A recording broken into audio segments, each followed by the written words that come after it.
Move or exercise number 1 is the bird dog. A very important exercise. What we want to do is start building some endurance and stability into the low back, into the muscles that surround the lower back, which is what's really going to make the difference with all of these exercises. So we come down onto all fours, we get the hands under the shoulders and the knees under the hips, we get the spine in a neutral position, we brace the abdominals, and then what we want to do is lift the arm and the leg. We would hold that for a period of time. Could be 5 seconds, could be 10 seconds, could even be 20 seconds on one side, 20 seconds on the other side.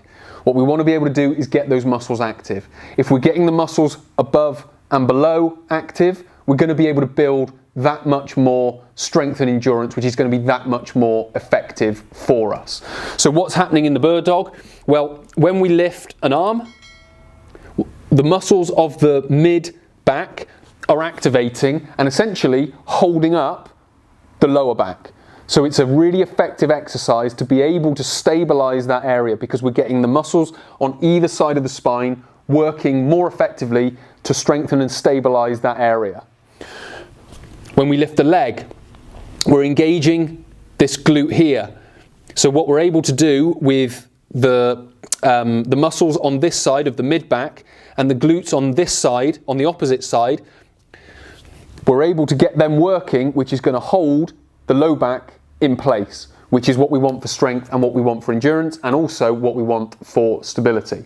So we're getting both sides in one, but what we're also doing is minimizing the load on the spine as well. So when we go here, it's one glute, one side. When we're here, it's this side and the other glute.